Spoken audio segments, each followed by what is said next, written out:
الله أكبر الله أكبر الله أكبر الله أكبر أشهد أن لا إله إلا الله أشهد أن لا إله إلا الله أشهد أن محمد رسول الله أشهد أن محمد رسول الله حي على الصلاة حي على الصلاة حي على الفلاح حي على الفلاح قد قامت الصلاة قد قامت الصلاة الله أكبر الله أكبر لا إله إلا الله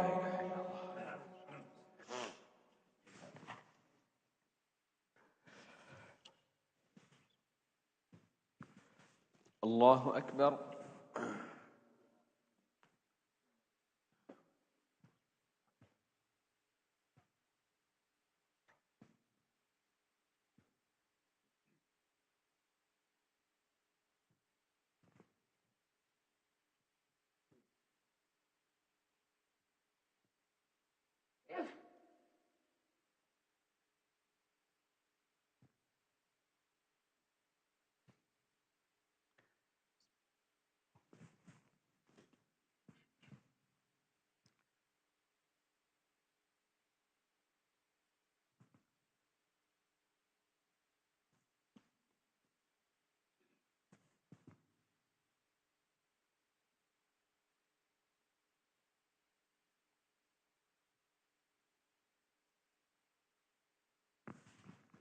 الله أكبر.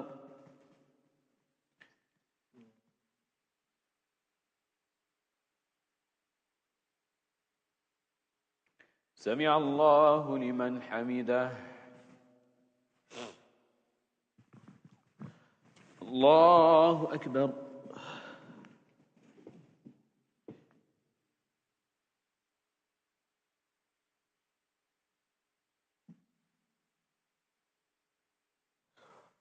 الله أكبر.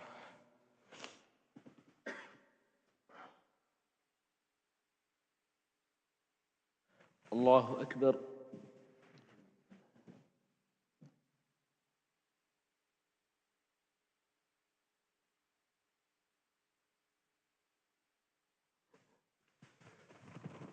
الله أكبر.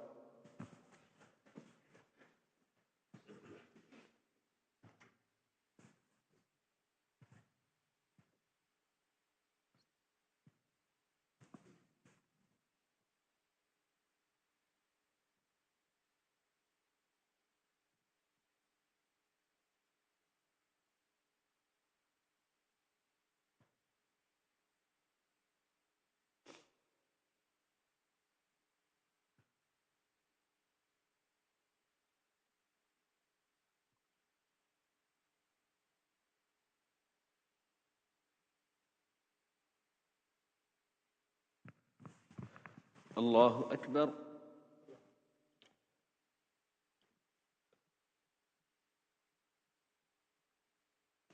سمع الله لمن حمده.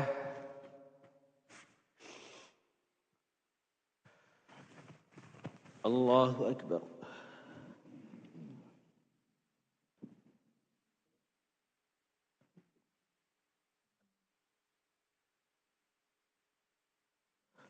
الله أكبر.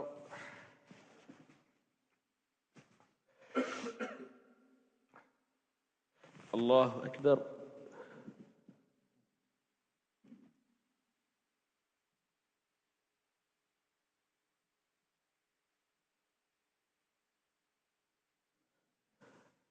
الله أكبر.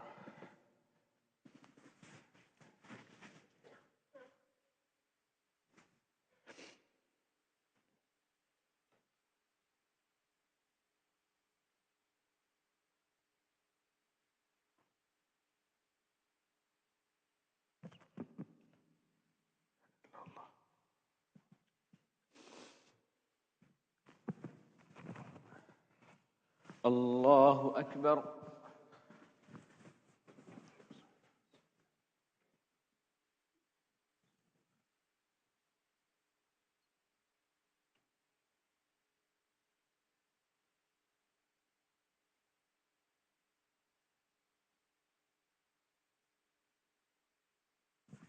الله أكبر.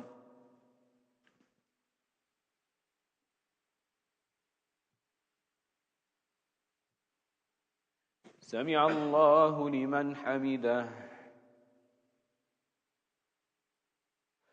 الله أكبر.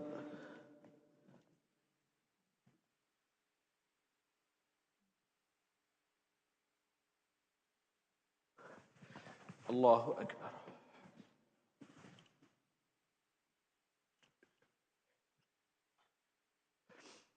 الله أكبر.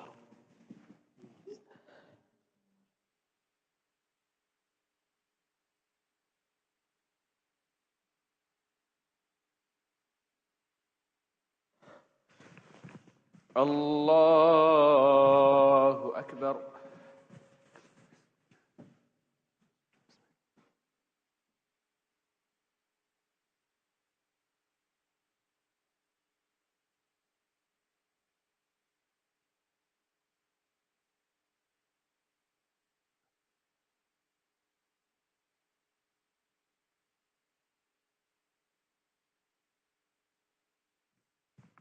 الله أكبر.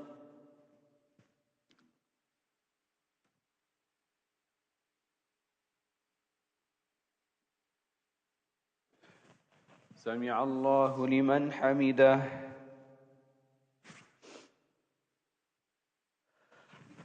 الله أكبر.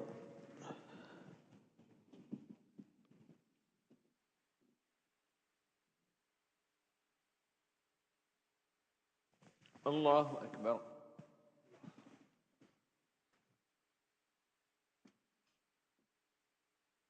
الله أكبر.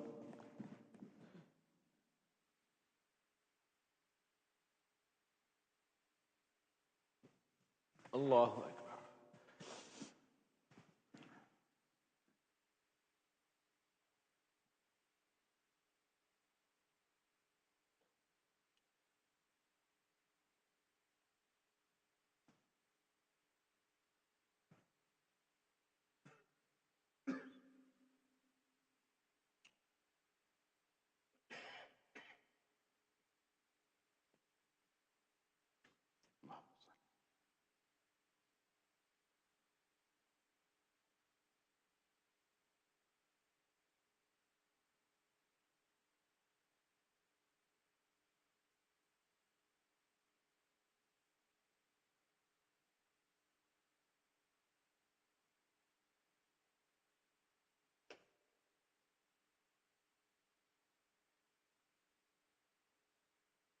السلام عليكم ورحمة الله.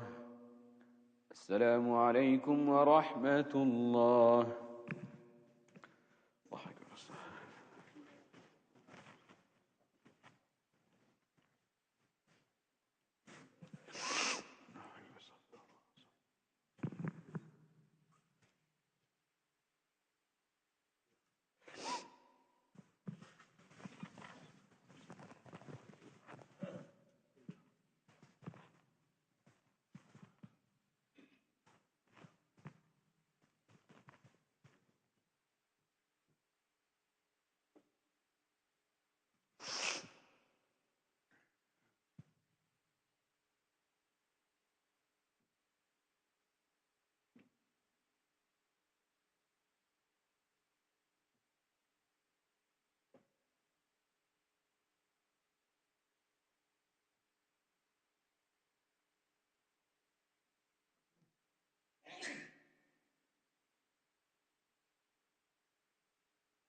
Inshallah, we'll be having our zakah session after the remainder of the salah, inshallah.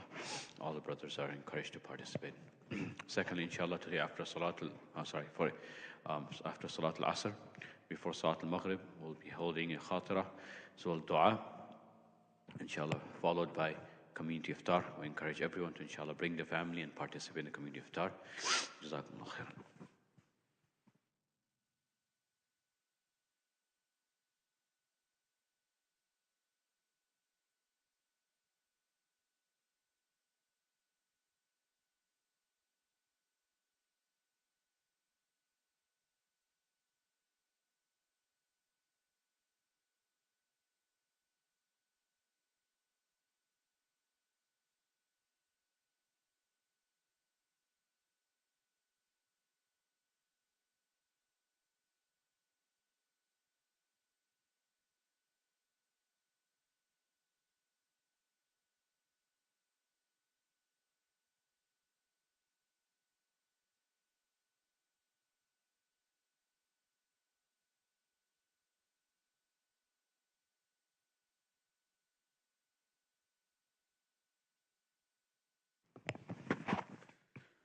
brother reminded us, since the weather is cold and it's getting colder, tonight when you come for a community iftar, let us inshallah dress accordingly so we can be protected from the weather inshallah.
Assalamu alaikum wa rahmatullahi wa barakatuh.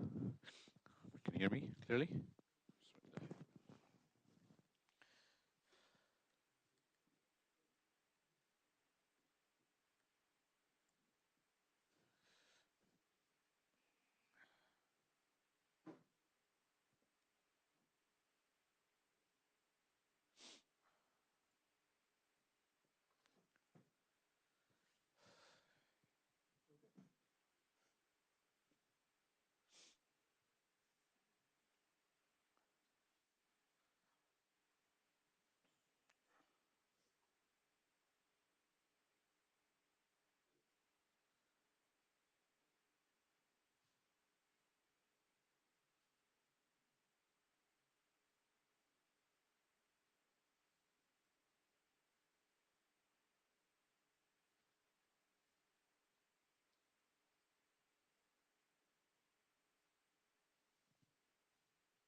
بسم الله الرحمن الرحيم الحمد لله رب العالمين والعاقبة للمتقين والصلاة والسلام على سيد الأنبياء والمرسلين سبحانك لا علم لنا إلا ما علمتنا إنك أنت العليم الحكيم رب اشرح لي صدري ويسر لي أمري واحلل عقدة من لساني يفقهوا قولي ربي زدني علما ربي زدني علما ربي زدني علما.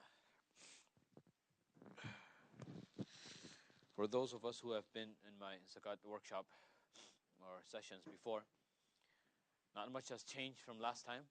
There's only one contentious topic has been increased, which we'll inshallah touch on. And secondly, one of the things, opinions I had previously has changed. So inshallah I'll explain that by the end of the Zakat workshop, inshallah. Bismillah ar-Rahman ar-Rahim.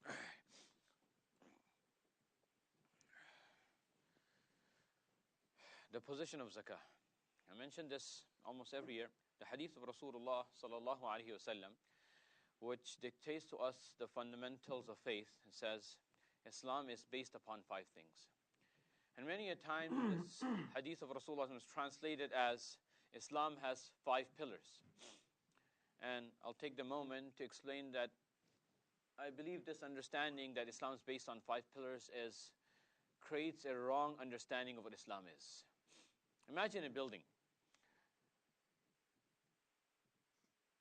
If you have pillars, that means the foundation has already been set, and now you're putting pillars on top of it. Yes? That means if there's any deficiency, the building can fall down if the foundation of the building is still there. However, the hadith of Rasulullah doesn't say that. The Rasulullah's hadith says, Buniya al-Islamu ala khamsin, that the foundation of the entire building is on 5 things. That means before any pillars are up, the foundation has to be 5 things, contain 5 things. Shahada, and then Salah and Zakah and fasting and Hajj. If any one of those are missing, forget any pillars on top, the foundation is completely weak, and then at any moment the entire building can collapse. The reason I feel this is very important, because many a times we say, well, if zakat is missing, then it's okay, at least he'll still go to Jannah. The reality of the matter, if we look at hadith of the incident that happened with Abu Bakr radiallahu anhu, what was the incident? Abu Bakr radiallahu anhu becomes Khalifa. Then there's a group of people who were Muslims, who had accepted Islam when Rasulullah sallallahu alaihi wasallam was living. So categorically, they would be categorized as what? As Sahaba, right? That's a very, very big title. However, this group of people, they refused. They said that, well, zakat was exclusively for Prophet Muhammad. We thought that was kind of a show of our allegiance to the Prophet Muhammad sallallahu alaihi wasallam.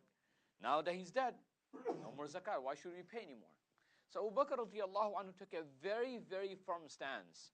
And he said, if there is a person who used to pay even a rope as zakah, and he refuses to pay today, I will wage war against that person. And that's not a small thing. That means Abu Bakr radiallahu anhu is ready to take out an entire army for that one person because he's not giving a rope as zakah. And so the reason being that as soon as one pillar collapses collectively, over time Islam will collectively, as entirety, will collapse. And so Abu Bakr radiallahu anhu was not ready to allow that to happen. And zakah is that important of a pillar. Because if you look in the Quran, almost every time Allah says establish prayer, He also says pay charity. أقيموا الصلاة وآتوا الزكاة. أقيموا الصلاة وآتوا الزكاة. Because as important as it is for me to physically show my submission and obedience to Allah, monetarily is equally as important as well. Because money is what really talks. A person says, well, I'll shake your hand. But when it says, I love you. But when it says, you know what, if you really love me, let's see where the money is. Put the money where your mouth is, then people usually fall back. So this is, Islam is based, its foundation of Islam is based upon 5 things. And one of those things are zakah. Now, going back to why is Abu Bakr radiallahu anhu so harsh? Abu Bakr radiallahu anhu could have said, well, if you don't pay zakah, that's between you and Allah. If you don't pray, it's between you and Allah. Why does it matter to the Khalifa of the believers to go after each person? Hey, pay your zakah, pay your zakah, pay your zakah. Otherwise, I'm going to take care of business over here. Why was it so important? And this verse in Surah At-Tawbah, which surah? In Surah Tawbah, explains to us why it is so important.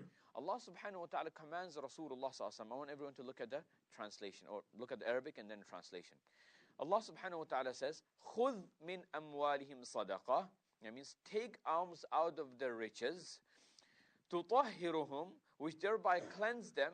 Then وَتُزَكِّيهِمْ, the translation does not, what you can translate both of them, but he says over there, will cause growth for them, and then pray for them. Now, key word over here is take alms from them. What is it? Yes. Okay, let me see if okay, so take alms from them. That means what? It is your responsibility as a Rasul of Allah subhanahu wa ta'ala to go and take the charity from them. Yes? And this is very important. We're going to come back to this reference once again when you come later on for one of the Masail. It was the responsibility of Rasulullah sallallahu alaihi wasallam to not only take from the people who are giving, but rather it was his responsibility to go to each person and say, how much zakat are you supposed to pay? Let me see, let's calculate it, and then take that amount. And so on and so forth.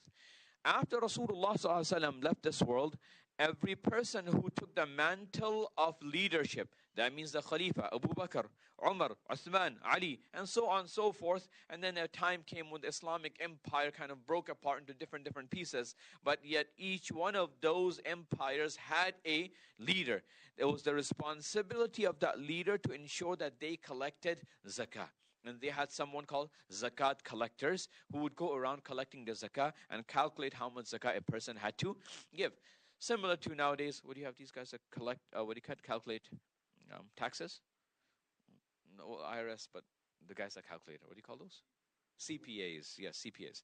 CPAs are a little bit different. Let's not equate them, but inshallah, similar to them. Nevertheless, because it was a command to the Khalifa that he had to do this, that is why he took it so seriously that he would go out and ensure that the people who were responsible for paying zakah were paying zakah. What is zakah?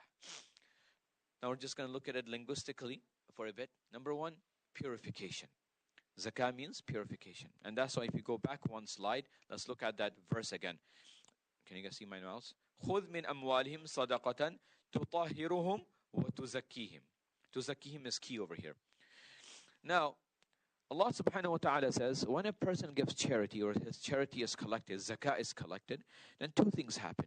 Number 1, he physically becomes purified. And number 2, he spiritually becomes purified. What does it talk about? What does it mean by physically? Well, we use water to cleanse ourselves. How does getting rid of money physically purify me?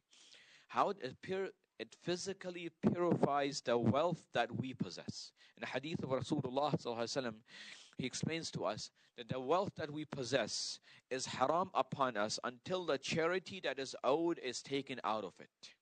Why? Because that is the right of Allah subhanahu wa ta'ala. So as long as the right of Allah subhanahu wa ta'ala is not taken out, that money in its entirety is actually haram upon me. Why? Because I have not paid the dues that is owed upon that wealth. And that's what it means, that it purifies it physically. Now, how does it purify internally? That's tazkiyah. That means Allah subhanahu wa ta'ala has put the love of dunya within our hearts. Allah says in the Quran, زُيِّنَ لِلنَّاسِ حُبُّ الشَّهَوَاتِ مِنَ النِّسَاءِ وَالْبَنِينِ وَالْقَنَاطِيرِ الْمُقَنطَرَةِ مِنَ الذَّهَبِ وَالْفِضَّةِ. That the love of a couple of things or a list of things has been ingrained within a human being. You can't say that I don't have it. Some point in life it will manifest itself, but it is there. Number one, the love of woman is ingrained within our hearts. Shahawat, and the love of fulfilling our desires. And then Allah subhanahu wa ta'ala says the love of immense amount of wealth, which is gold, silver, and so on and so forth, everything that counts as wealth. The love of it is ingrained within a human's life, a human's heart. So when a person gives away that charity, Allah subhanahu wa ta'ala uses that as a means to purify our hearts. Because when I force myself to give away that which I love, then the love of Allah subhanahu wa ta'ala comes in our heart. لَن تَنَالُوا الْبِرَّ حَتَّى تُنْفِقُوا مِمَّا تُحِبُّونَ.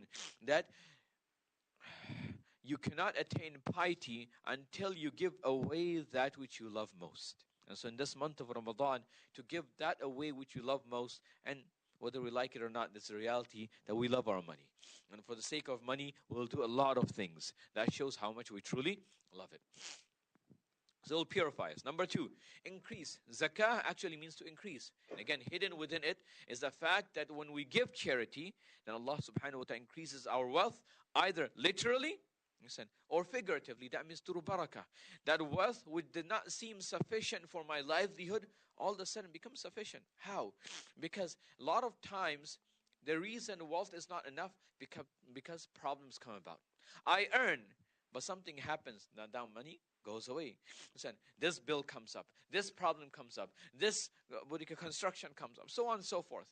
But when I give charity, a lot of those problems are taken away by Allah subhanahu wa ta'ala. We do not face those problems. So that's another way. And number three is if we do not see the benefit of it in this world, then definitely Allah subhanahu wa ta'ala promises, وَمَا تُقَدِّمُوا لِأَنفُسِكُم مِّنْ خَيْرٍ تَجِدُوهُ عِنْدَ اللَّهِ وَخَيْرًا وَأَعْظَمَ أَجْرًا. That whatever you send forth for yourself in the akhirah, then you will definitely find that what is awaiting you in the akhirah is much better and much greater in reward. The last meaning is a technical meaning, which is charity. The technical meaning of zakah is the transfer of ownership. Each one of these words have significance. The transfer of ownership of a portion of wealth specified by Allah subhanahu wa ta'ala to particular person or particular type of person. Who is it for upon? Number one, we have to be free. I believe everyone over here is free. No one is a slave. Number two is a Muslim. Number three, mukallaf, subject to accountability under Islamic law. Now this is important because there's a slight difference of opinion between the different schools of thought.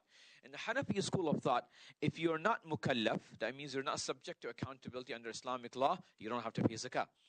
So a child who has not reached the age of puberty, according to Hanafi madhab, does not pay zakah. He may be a millionaire, he may be a trillionaire for all that matters, but he will not pay 1 penny of zakah.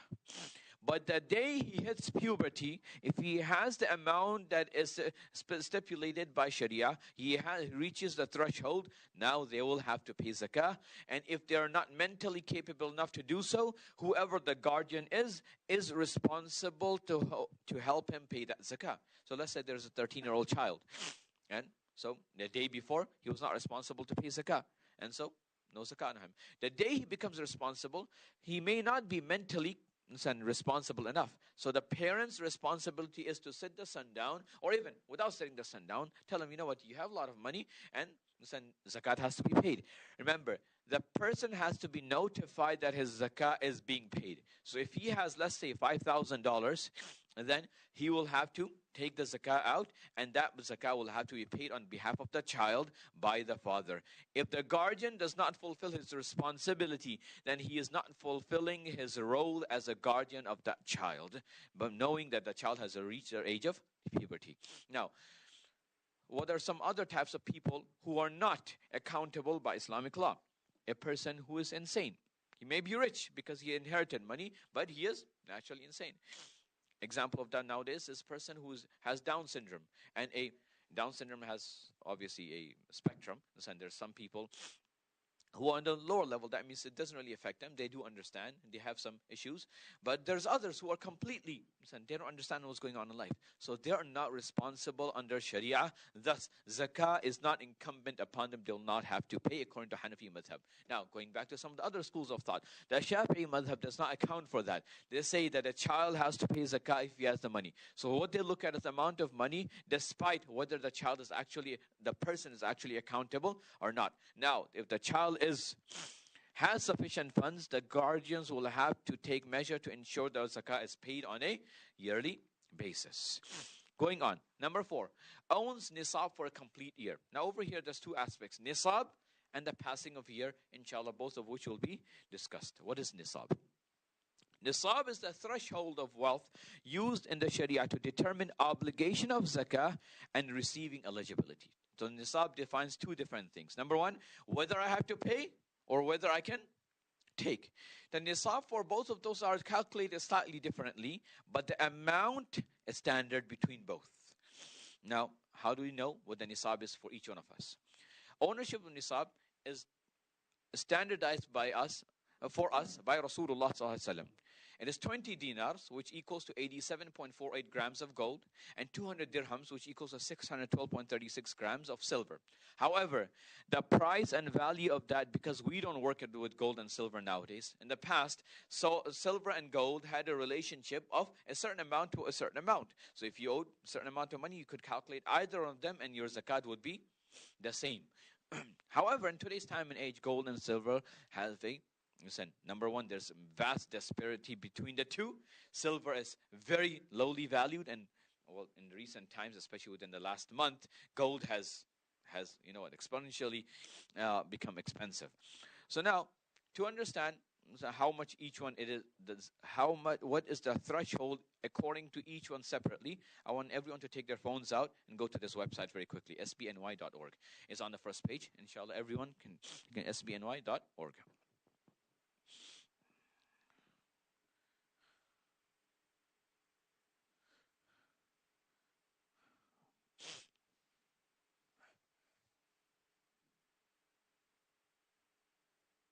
If you just scroll down, there should be a comment that says today's zakat nisab calculation. Well, it looks like the gold value has dropped a little bit and silver value has climbed a little bit from 1 week ago when I was looking at this. Everyone got it? So gold nisab, according to gold standard, we're looking at around 14,356.70. That's as of today. And silver is 1,667.3. That's of today. Now we can see the difference between gold and silver nisab. For today's example, we'll be using 1,600 as silver and 14,000 for gold, just for example purposes. Yes? So gold we're going to set at 14,000 and silver we're going to set at 1,600 just for the purpose of our examples. Yes? Actually, let's do this. 15,000 for gold and 1,500 for silver for the sake of example. But remember, you're not going to calculate according to 15,000, 1,500. You're going to calculate according to what exact number that is on the website. But for the sake of our examples, we're going to use 15,000, 1,500. Now we have understood that and we kept that in our mind. The question begs, well, if I have to give zakah, which one do I have to have? Do I have to have $1,500 or do I have to have $15,000? A lot of us may say, well, $1,500 is not much. That means all of us have to pay zakat.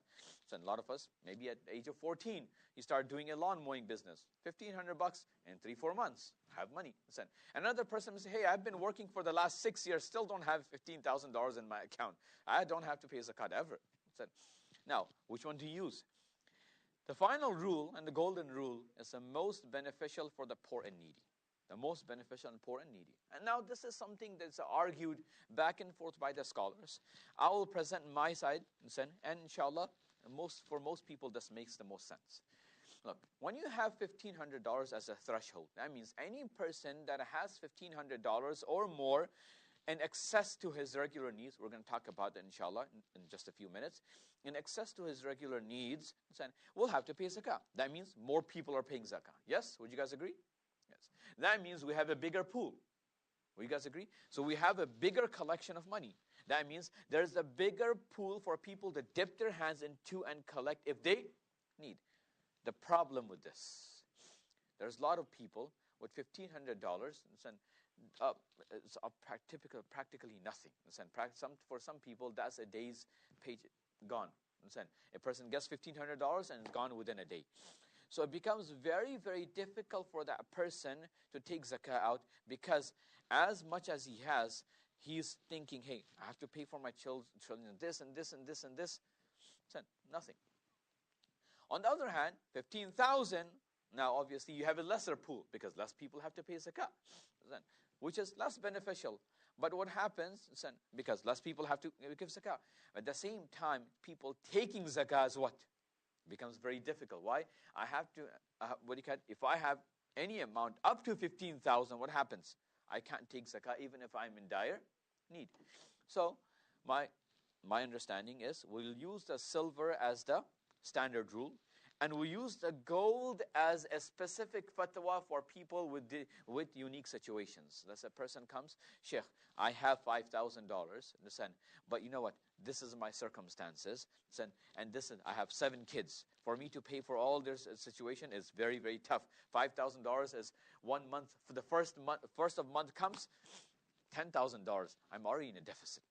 So we'll talk to that person individually and maybe give him fatwa of his unique situation. And that's how we work. Now,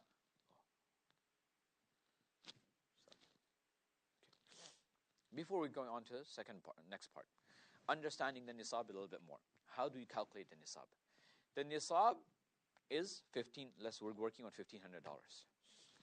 With $1,500, how do I know I have nisab? Is it that I have $1,500 in my checking account?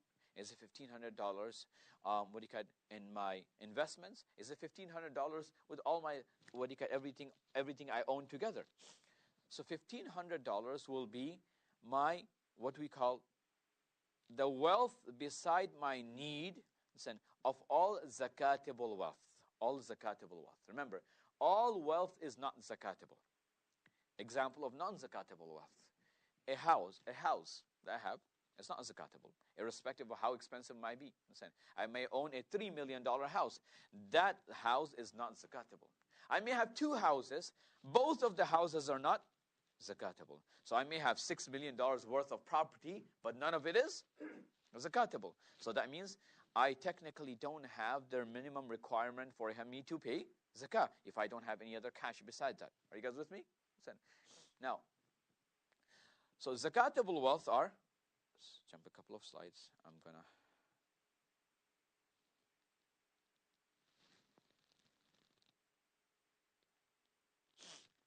What are zakatable wealth? Gold, silver, cash, business stocks, money lent to others, that means receivables, that means I'm expecting the money to come. Okay, livestock and produce, I don't think there's many farmers here, in the sense we're going to leave those 2 out. But the first 5, gold, silver, cash, business stocks, and money lent to others, that means receivables, and will all be cash receivables will all be counted as zakatable items. So if I have any one of these 5 in excess to my daily need. Now, I want to define one more thing. What is the definition of daily need? Is it something I think that I am going to need in the next month? Listen, I think I'm going to owe tomorrow? No.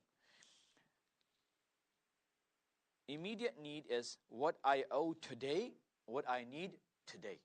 That's all. Listen, tomorrow my situation might change. So potentiality is not considered in Sharia in terms of zakah. Everyone with me? Listen, tomorrow I could potentially have to pay this much bills. We don't consider that. Listen, tomorrow I could potentially gain $1 million. We don't consider that. Once you have it, once you have to give it, that's all that counts. Now let's look at a typical situation, right? Let's say I expect to have to buy a car tomorrow. That's the expectation. Is it possible? Yes. I might be actively buying it. I might go out tomorrow and sign the papers. Everything might be ready, but it still has not happened. That means I still have the cash. I don't have a car. Are you guys with me? Listen, that means that wealth is zakatable, despite the fact that tomorrow I may go to the dealership and buy the car. Listen, it doesn't matter. Listen, today is what counts. In the same way, tomorrow I may expect to receive a payout of $200,000. It doesn't matter. When tomorrow comes, we'll deal with it. We are talking about today. We're talking about today. So today, the day of your zakat, is all that counts. So if your day of zakat is the 1st of Ramadan, you are going to look at your situation 1st of Ramadan. Whether you may potentially have to pay something out, or you may potentially receive something in the future on the 2nd of Ramadan, does not matter. Yes? Everyone with me? Yes, very clear. Now, so a person may be zakat eligible. That means he may be eligible to receive zakat today and become a millionaire tomorrow. Are you guys with me? And the same way, a person may have to pay zakat tomorrow and may be eligible to receive zakat tomorrow. Are you guys with me? Why? Because all that matters is my current condition and today's condition. The second thing I want to make clear is zakah is not a long-term solution to the Islamic problems. Right? Zakah is the immediate solution to an immediate problem at this moment. What I mean by that, some people take zakah and say, you know what, it is better for me to invest this money in building a massive structure which people continue to benefit from. For example, a school, or for a or a waqf. No, that's not the purpose of zakah. The purpose of zakah is to see the immediate need and what needs to be fulfilled at this very moment and fulfill that need. What we need to do to sustain Islamic growth and the problems of Muslims, that's a separate obligation where Muslims have to come together and build structures. That means that contribute towards waqf, contribute towards other charities. That is not the purpose of zakah. Yes, is everyone clear on that? So two things we made clear. Number one was that all that matters is the current situation and today.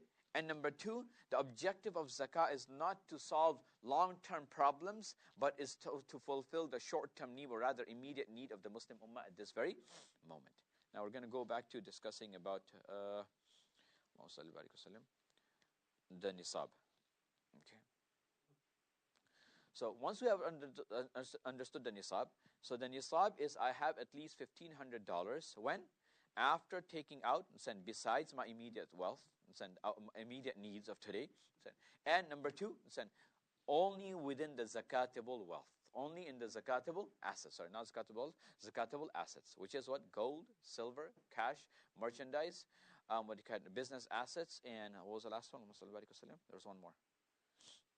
Huh? Stocks. There was one more, sorry.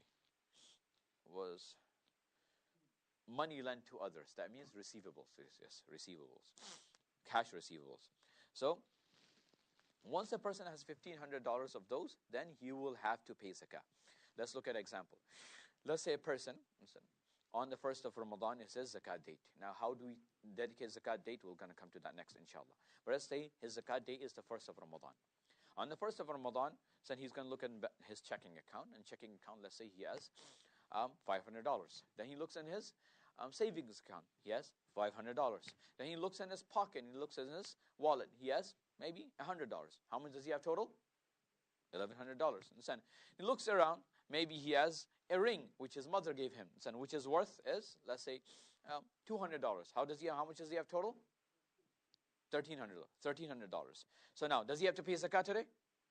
No. Why? Because he doesn't have the nisab. He doesn't have the threshold.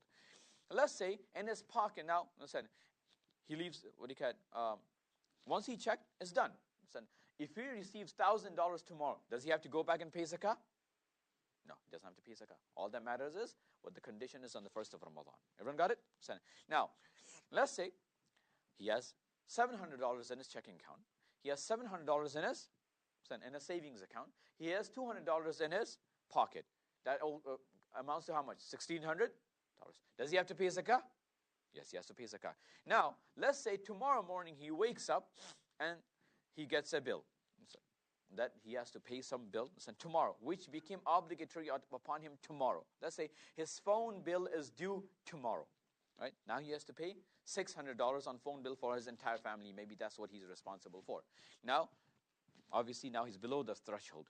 But because he had to pay the zakah yesterday, the amount of zakah that was obligatory upon him yesterday still has to be paid. That's just 2.5% of whatever amount of money he had yesterday. Everyone clear? Can you go forward, inshallah? Now, who is eligible to receive zakah? Again, this verse also comes to ayat number 60 of Surah At-Tawbah. إنما الصدقات للفقراء والمساكين والعاملين عليها والمؤلفة قلوبهم وفي الرقاب والغارمين وفي سبيل الله وابن السبيل فريضة من الله. This is a translation of it. I'm going to skip the translation. We're going to get to just a list format or point format of it. Now, these are 8 categories of people who can be given zakah. Who can be given zakah. You'll notice there's 5 of them in black, 1 of them in blue, and 2 of them in red. We're going to discuss each one of them. Number 1 is any person who possesses less than nisab. So any person below the threshold. A little bit more detail to it, we're going to talk about inshallah. Number 2, a poor person. A person may say, what's the difference between 1 and 2? The difference between the first one and the second one is the first person may possess money, but he's still below the threshold. Yes? The second one, he's a poor person, he has 0. He has a 0. That's the difference between the 2. Number 3, a person in debt. That means his debt outweighs the amount of wealth that he has. And America is quite common. A person gets a paycheck. He has $6,000 in the bank account. But his credit card bill is at $7,000. How much does he have? He has negative. That means he's below 0, right? He can be helped out using debt. He can be using zakah. Now, a person may say, well, in today's economy, a lot of people may take advantage of it. They just keep their debts higher, and that's one of the things that's taught to us nowadays, right? Keep a large debt so that you never have to pay taxes. Understand something. Remember, when we're coming to zakah, zakah is not tax. Zakah is not tax.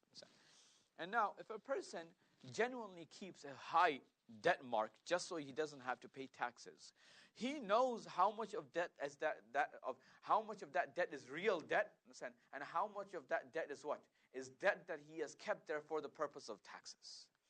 Because when he's dealing in zakah, he's not playing with a system that is not understood by human beings, but he's playing with whom? He's playing with Allah subhanahu wa ta'ala. And Allah subhanahu wa ta'ala, there's no running around with him. I'll give you a typical example. Any person could do. I own money. Let's say, first of Ramadan is my day to pay zakah. I own $10,000. It's like, man, tomorrow's the first of Ramadan. I don't want to pay zakah. I take all my money and tell my wife, listen, whose day of zakah may be the 10th of Ramadan. All this money is yours. Do I have any money today? 0 money. Then on the 5th, he goes, can I have my money back, please? And the wife said, yes, please, honey, take all your money back. Said, oh, now I have 0. No zakat for me. Said, who are we playing with? We're playing with Allah subhanahu wa ta'ala. Allah subhanahu wa ta'ala knows what we are doing. It's not the IRS where you can switch things around, funds from here to there, from there to there, and play with Allah subhanahu wa ta'ala. Allah subhanahu, there's no games with Allah subhanahu wa ta'ala. So when we think about zakah, we should not be thinking about, hey, how can I get away from zakah? But rather, as the Sahaba radiyallahu anhum would think, when can I get an opportunity to fulfill the command of Allah subhanahu wa ta'ala? If I don't have to pay zakah, when is the next chance I get to pay zakah so I can be amongst those people who are deserving of the dua of Rasulullah sallallahu alayhi wasallam? In the verse that we read, خُذْ مِنْ أَمْوَالِهِمْ, O Rasulullah, take the charity from them. At the end of the verse, Allah tells Rasulullah, O Rasulullah, is your responsibility to pray for those people after taking the charity from them. Yes, Rasulullah is not amongst us anymore, but we are deserving of the dua of Rasulullah every time we pay zakah. And so that's how the people will think. Do you understand the mentality?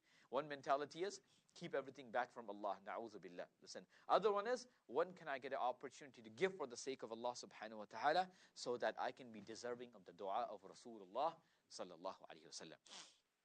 And then there's a soldier. Understand? That means a soldier is such a person, both a soldier and a traveler are those people that they may be actually rich, but they have lost all access to their wealth. A person went on Hajj in today's time and age. And for some reason, he lost all his bank details, no cars, nothing, and he lost all the phone numbers too. And for some reason, he doesn't have access to a phone. Whatever the case. Now he's lost. Now, can you help him out with zakat money? You are permitted to allow him to give him that much zakat money, which can get him access to his funds once again. Same thing applies to a traveler. Number 6, a zakat collector. Now, this is a very controversial topic. I want everyone to listen to me, inshallah. Remember what we said, خُذْ مِنْ أَمْوَالِهِمْ? Then Nabi Sallallahu Alaihi Wasallam was told to take zakah. Yes, everyone remembers? Nabi Sallallahu Alaihi Wasallam was commanded to take zakah. So who has the authority to take zakah? Rasulullah Sallallahu Alaihi Wasallam. Now after Rasulullah Sallallahu Alaihi Wasallam has left, who has the authority? Any person who replaces Rasulullah Sallallahu Alaihi Wasallam in respect to that authority. Now, that authority was the authority of leadership. That means the Khalifa Abu Bakr, Umar, Uthman, Ali radiyallahu anhum. And after that, whoever had that authority. Once the last Islamic Khilafah was broken, do we have any Islamic authority, so to say, at least on top of us? No. Maybe the people in Saudi can say, we have Islamic authority, maybe. Listen. But does the Islamic authority of Saudi apply to me and you? No. We live in a completely different country. Yes? As everyone knows me? Now that we have understood that the authority lies with the Rasulullah Sallallahu Alaihi Wasallam, and number 2, in the same way, all those people who would replace him in terms of that authority, they also had the authority to appoint people to physically go and collect. Yes, why? Because if I had to be the Khalifa, couldn't go meet 1 million people and calculate the zakat and take each person's zakat. Even if I did it every single second of every single day, I would not finish my work. So what did he do? He would appoint people to do so. And so all these people had an oversight by the Khalifa, by the appointed individual. And this person obviously answers to Allah subhanahu wa ta'ala. Now a person, sometimes zakat collector category, is used to fund zakat collecting agencies of today's time and age. Respectfully, no one appointed those zakat collecting agencies. They are all self-appointed. Would you guys agree? No, none of the Muslim Ummah got together and say, hey, let's appoint this and this and this and this and this. And every other zakat agency nowadays comes and claims that we are zakat eligible. So all of them are self-appointed entities which have said that we can collect zakat on your behalf. Now, these people do not have what we call an oversight, nor are they coming from a direct command of that person who has the authority to appoint a person to be a zakat collector. Are you guys with me? Thus, to think any of these organizations to have the authority to give zakat money to the people who are on the ground doing the work using zakat wealth is not permissible according to my understanding. Remember something. Zakat is separate and sadaqah is separate. Zakat is separate and sadaqah is separate. Can you use sadaqah money to fund all those people? 100% you can do so. No problem. Absolutely no problem. Even if a person says, should a person? No. But even if a person says, I use 80% of the charity we collect, which is non-zakat, to fund all the processes within our organization, no problem. No problem. Just not the zakat. Just not the zakah. Why? Because zakah has been specified for a certain category, right? Now, listen, more and more organizations are becoming such that they're exclusively 100% zakat, distributed. Listen, few organizations are currently available. Other organizations are still distributing zakat, utilizing zakat for their operations. Jazakallah khair. Number 7 does not exist in today's time and age, to my understanding. Slave, if you happen to be in a certain part of the world where they still have slaves, you may use it to free them as well. But I do not know of any such place. Okay. Number 8, a person inclined to accept Islam. This is another one that has become controversial within the last month again. Right? مُؤَلَّفَةِ قُلُوبُهُم. Those whose hearts are inclined towards deen. In recent times, I'm going to address it very quickly and briefly without going into all the details of both sides. Right? And one of the fatwas that has recently come out is that it can be this section, which is مُؤَلَّفَةِ قُلُوبُهُم, can be utilized to expand and give our zakat money to politicians to sway them in our favor in terms of political rights. While, the idea is very admirable and the objective is something that is very good. To use zakatable wealth is something very, very would be very problematic. And I'm just going to outline 3 reasons for it now. Number 1, مؤلفة قلوبهم, if we look into, see, when we understand Quranic text, it has to be understood in the light of how the past scholars understood it. Listen, there has to be some reference to the back. Otherwise, any person can take any meaning out of any word as he wishes, as he feels like within the current context, and so on. So contextually, there has to be some reference of it from the past. And if you look into the different madhahib, while the Hanafi, the Maliki, and the Shafi are very strict, when you go into Hanbali school, there seems to be a scope. There seems to be a scope. However, now, keeping that scope open. What is that scope? That it can be used to win over certain people who have legitimate authority to make ultimatum decisions within community. Now, keeping that in mind, everyone keep that, what I said. That means that person has such authority that when he says something, that everyone follows. Now, in today's time and age, respectfully, does any politician have that capability? No. As great as he may be, and as influential as he may be, when he goes, especially in America, there's the House, there's a Congress, and everything go through to actually have a legislation finally passed. That's number 1.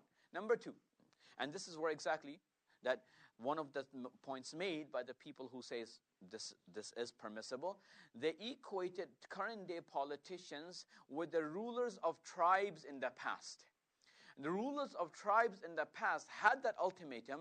That means they had the ultimate authority that if I say so, what happens? The entire tribe follows. While today's politicians do not have so. On the other hand, the problem that we have. So this negates the possibility that we found from the Hanbali madhab, which existed. We accept it existed.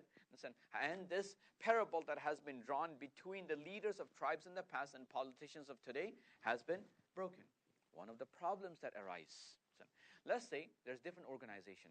Respectfully, all the Muslims currently are not, and most likely will not, come to a final conclusion as to which politician to support.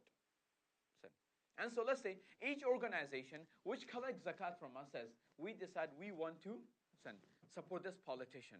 And when they go into the politics and they go against each other, we are funding 2 politicians without coming to a final goal. And was putting money and putting money and putting money, and no one's getting to the top.